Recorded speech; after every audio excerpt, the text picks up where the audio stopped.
فسبحان الذي لا يحصى امتنانه باللسان ولا بالقلم ونشهد أن لا إله إلا الله وحده لا شريك له ونشهد أن سيدنا ومولانا محمد رسول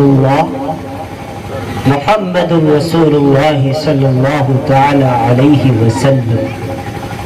الله أكبر كبيرا لا ضد له ولا ند له ولا جور له ولا شبه له ولا حد له ولا عد له ولا حد له ولا عد له ولا كف له ولا مثال له ولا مثل له. أما بعد فقد قال الله تعالى عز وجل في الكلام المجيد والفرقان الحميد وأعوذ بالله من الشيطان الرجيم. بسم الله الرحمن الرحيم. وما أرسلناك إلا رحمة للعالمين. وقال تعالى يا أيها الذين آمنوا إن جاءكم فاسق بنبأ فتبينوا أن تصيبوا قوما بجهالة فتصبحوا على ما فعلتم نادمين. وقال تعالى ادع إلى ربك وقال تعالى ادع إلى سبيل ربك بالحكمة والموعظة الحسنة.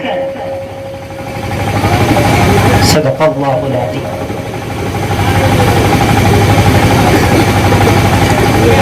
عن أبي هريرة رضي الله تعالى عنه قال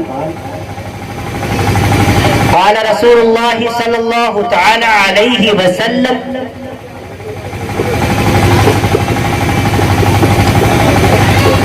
إذا رأيتم الذين يسبون أصحابي فقولوا لعنة الله على شركم. رواه الترمذي.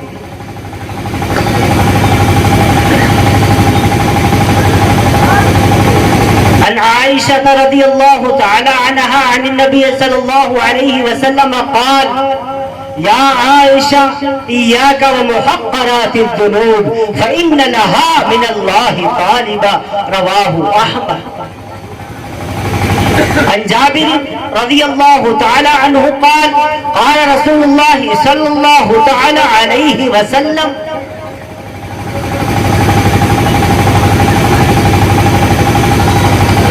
من سر وعلى يد لا تسبوا أصحابي فلو أن أحدكم أنفق مثل أحد ذهب ما بلغ مد أحدهم ولا نصيفا رواه مسلم. عن عثمان بن عفان رضي الله تعالى عنه قال قال رسول الله صلى الله تعالى عليه وسلم خيركم من تعلم القرآن وعلمه رواه البخاري. عن بريدة عن أبيه عن النبي صلى الله عليه وسلم من قرأ القرآن يتكل به الناس جاء يوم القيامة وجهه عدم ليس عليه لحم.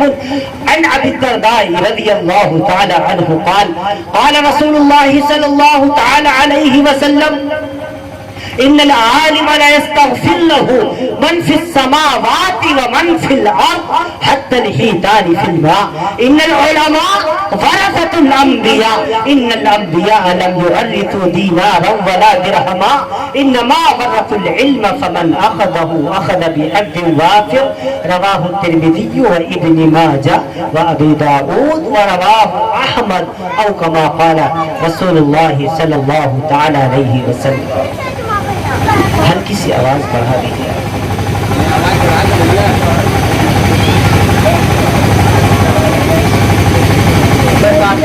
منفعت ایک ہے اس قوم کی نقصان بھی ایک.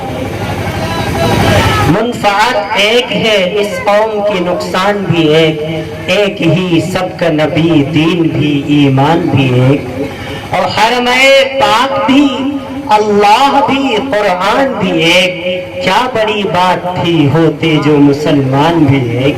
فرقہ بندی ہے کہیں اور کہیں جاتے ہیں کیا زمانے میں پنپنے کی یہی باتیں ہیں.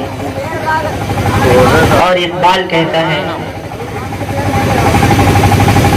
ہم ہیں آپس میں غضبناک وہ صحابہ کرام آپس میں رحیم. محققین نے محدثین نے مفسرین نے ایک تعداد بتائی صحابہ کرام کہ وہ صحابہ کرام جنہوں نے رسول عربی احمد مصطفیٰ محمد مصطفیٰ صلی اللہ علیہ وسلم کے دست نبوت پر ایمان قبول کیا ان کی تعداد 1,75,000 پہلی روایت. ان صحابہ کرام کی تعداد کم و بیش 1,29,000 دوسری روایت. کم و بیش 4 لاکھ ان کی تعداد آخری روایت. ان صحابہ کرام کے بارے میں علامہ اقبال کہتے ہیں ہم ہیں آپس میں غضبناک وہ آپس میں رحیم. ہم خطا کارو خطا بھی وہ خطا پوشو کریم. اور چاہتے سب ہیں کہ ہو عوض ثریا پہ مقیم. ہر شخص چاہتا ہے اللہ اس کو عزت بخش دے. ہر شخص چاہتا ہے اللہ اس کو دولت بخش دے. ہر شخص چاہتا ہے اللہ اس کو شہرت بخش دے. چاہتے سب ہیں کہ ہو عوض ثریا پہ مقیم. پہلے ویسا کوئی افغان بھی ہو تم سبھی کچھ ہو بتاؤ تو مسلمان بھی ہو. قلب میں سوز نہیں روح میں احساس نہیں کچھ بھی پیغام محمد کا تمہیں پاس نہیں. کہ محمد سے وفا تو نے تو ہم تیرے ہیں. یہ جہاں چیز ہے کیا لوح و قلم تیرے ہیں. اللہ رب العالمین کے بے انتہا فضل و احسان سے آج سرزمین ہاتھا سورت گنج کے قریب کا علاقہ اللہ تعالیٰ نے حاضری کا شرف بخشا. اس جلسے کے اولین داعی جناب حافظ مستقیم صاحب انہوں نے یہ تاریخ درج فرمائی. علاقے سے اچھی طریقے سے میں واقف ہوں. دور دراز سے لوگ بھی تشریف لائے ہیں.